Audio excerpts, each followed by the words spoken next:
Okay, today I'm going to discuss using a new method of setting the depth gauges on my saw chain.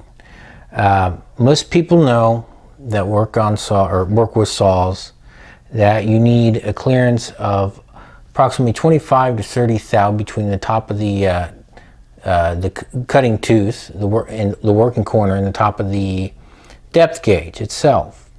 Now, a lot of people use tools like this, a depth gauge tool like this, 25 thou clearance. This just sets clearance, and that is fine for most people, and particularly for the first, say, 3/4 of the tooth's life. But after that point, oftentimes people say, well, my chain's still not cutting right, it's not biting. That's because we're really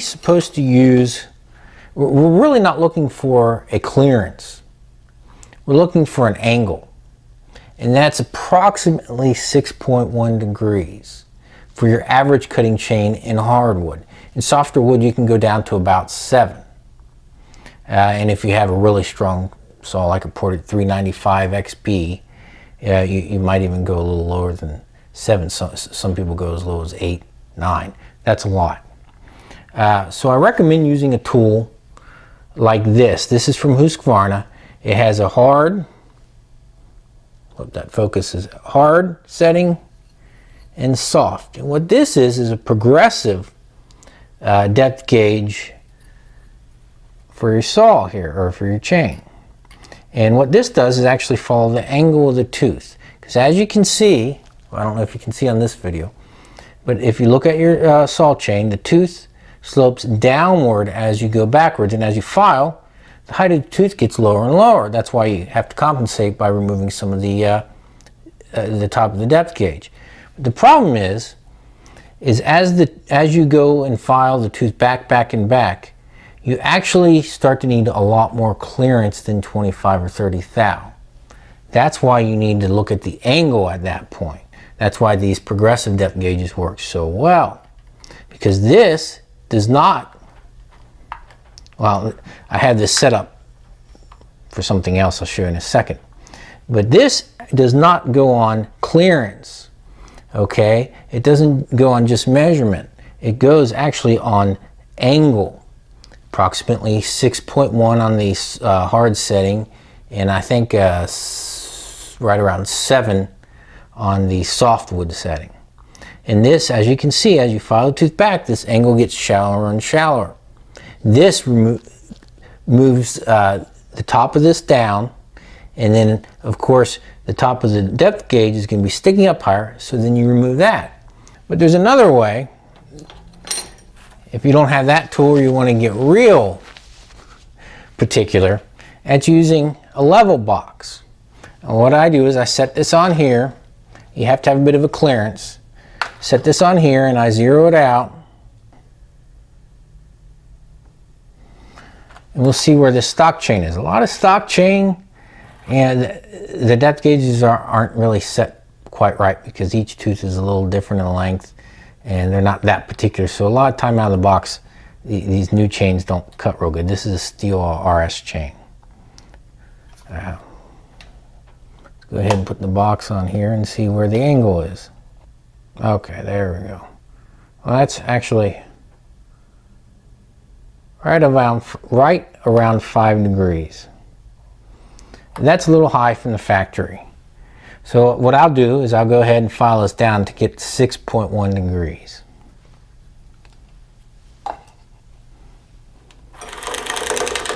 Now, if you get a little over, that's fine. If you're like 6'5" or so, that's okay. It only takes a few swipes.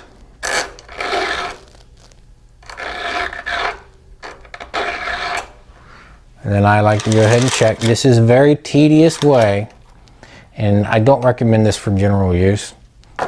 I recommend this, if you want to really get particular. After 4 or 5 sharpenings, you can go ahead and use something like this. And there we're at 6.3.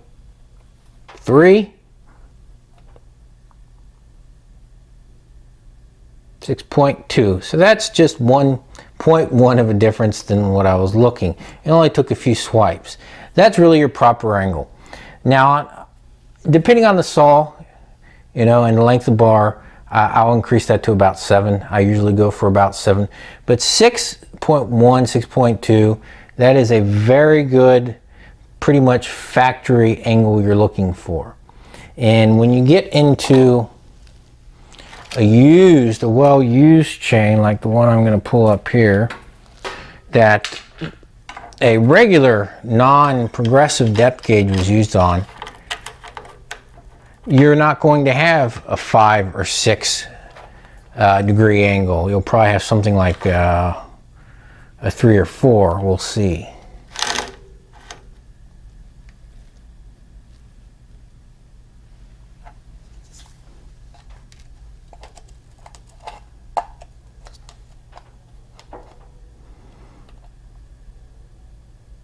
Now 4.2, as I thought, it was around 4. Now I'll go ahead and file that down. On this chain I'm going a little deeper. I'm going to about, looking for a little, about a 7 degree, 6.6, 7 degree angle.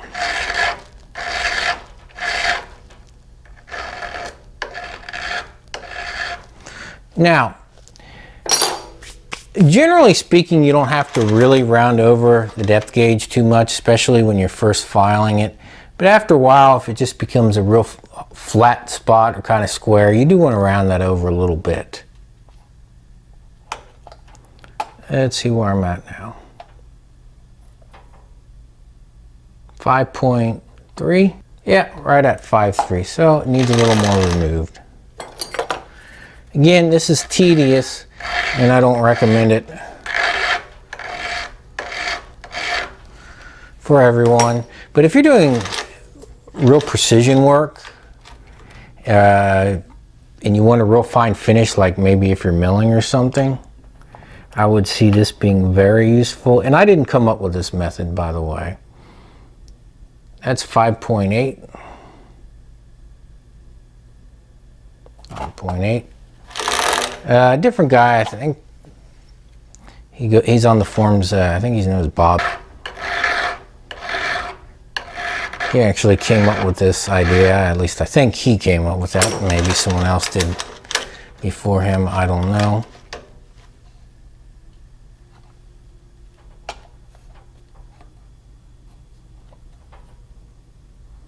And 6.5. It's a little more than I wanted. Oh, let's see.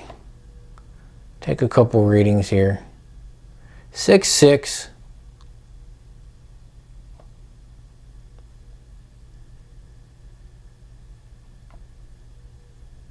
All right, 6.6, 6.4. It's hard to get a perfect reading, but that's about where I wanted it. Just a little over 6 on this particular chain. 6.5, 6.7 degrees. I recommend picking these up. It makes the process a lot quicker. And you don't have to do this every time you file your chain, every time you sharpen.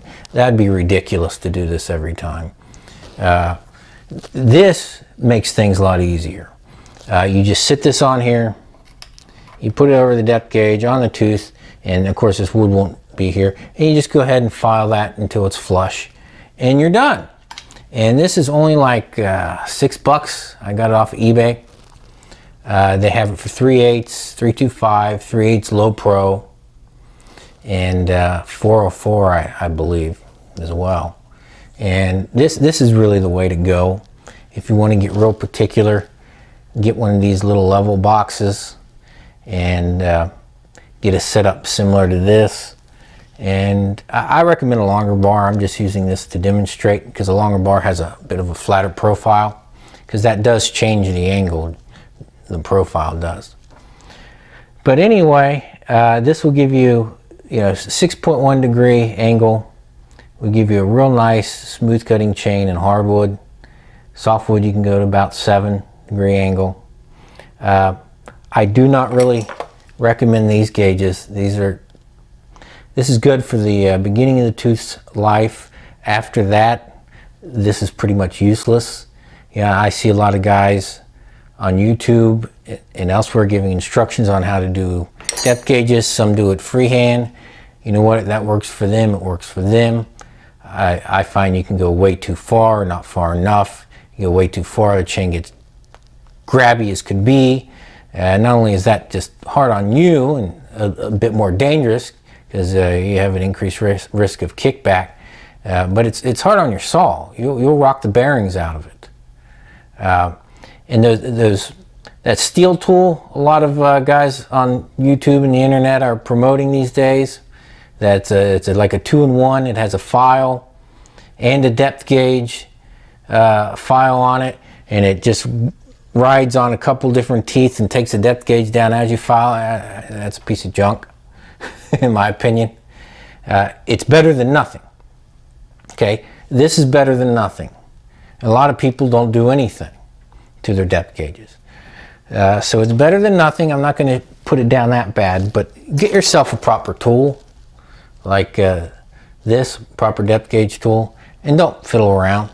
This method is ridiculously precise, honestly, way more precise than you need, but the results are really good. And you can play around with your angles to see what you like. See if 7's fine. See if maybe you want, you're in Australia or something, you might want less.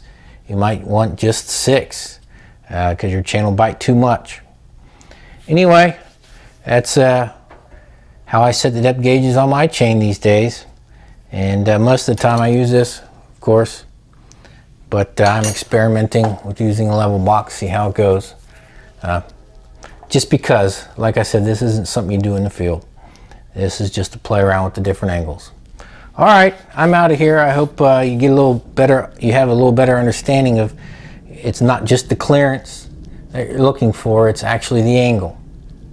The angle between top of the depth gauge and the top of the tooth. That angle there, 6.5 degrees.